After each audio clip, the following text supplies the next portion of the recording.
ওয়ালাইকুম সালাম। সব ঠিকঠাক মতো হইতেছে তো?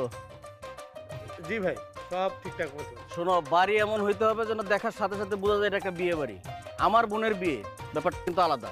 ভাইজান, এইগুলো নিয়ে আপনি একদম চিন্তা করবেন না, সব ঠিক মতো করাচ্ছি। হ্যাঁ ঠিক আছে। ওই পাশটা কি? ওই পাশটা এই এই যা তো, এই যে ওইটা ঠিক কর যা। ঠিক আছে ভাই। না, ঠিক আছে, সব দেখে দেখে করা হবে। এই এই আপনারা কারা? চিনলাম না তো। আসসালামু আলাইকুম ভাইয়া। ওয়ালাইকুম আসসালাম। কে আপনারা? আমি ঋতু, ও হচ্ছে ববিতা, আর ও হচ্ছে রোজিনা, আর এই যে ও হচ্ছে পূর্ণিমা। বাহ, দুর্দান্ত। মানে সোনালী দিনের যত নায়িকা আছে সবাই বোরকা পরে আমার বাড়িতে এসে পড়ছে। আমি তো কারো দাওয়াতের কার্ড দিই নাই। ভাইয়া, আমরা হচ্ছে কানিজের বান্ধবী। কানিজের এতগুলো বান্ধবী আছে আর আমি জানি না? ওরা সবাই আসলে ঢাকা থেকে এসেছে। আর আমার বাসা এই তো দক্ষিণ পাড়াতে। আমরা আর কানিজ একসাথে ভার্সিটিতে পড়ি। ও, আমি বুঝতে পারছি, মানে তোমরা কানিজের বিয়ে খাইতে আসছো। না না ভাইয়া, আমরা তো কানিজের বিচার করতে এসেছি। কানিজের বিচার?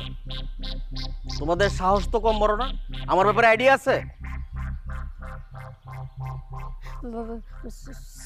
সরি ভাইয়া, আপনি তো দেখছি রাগ করে ফেলেছেন। আমরা তো মজা করছিলাম। তোমরাও তো ভয় পেয়ে গেলা। আমিও তো একটু মজা করে এই কথা বলছিলাম। আচ্ছা, তোমরা আসছো, খুব ভালো হয়েছে।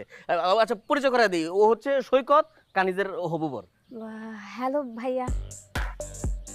হ্যালো। আচ্ছা যাও, ভিতরে যাও, ভিতরে যাও। এই সৈকত, ভিতরে পাঠাও। আয় বান্ধবীর, আয় তোর আয়।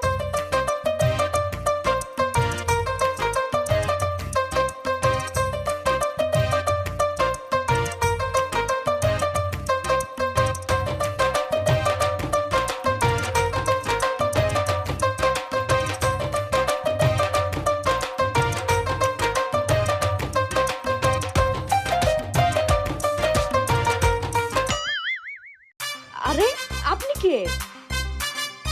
তুমি আমার স্মেলে বোঝোনি আমি কে? এরকম বোরকা পরে আসছো কেন তুমি? তোমাকে আমি ফোন দিতেছি তো। ফোন ধরো না কেন? হ্যাঁ, তোমার ভাই তো অপেক্ষা করতেছিল আমি জামার ড্রেসে আসবো, সে বলবে আসো আসো আমার বোনটাকে নিয়ে যাও। এত দেরি করছো কেন? আমি তোমাকে কতগুলো ফোন দিছি বলো। জান, আমার এই টাইট মাইট হয়ে হাতই নড়তেছে না, বুঝছো না? আমি কোনো রকম ভাবে আসছি, আর কি করবো তুমি আমারে বলো, তারপরেও তুমি খালি কমপ্লেন করতেছো। চুপ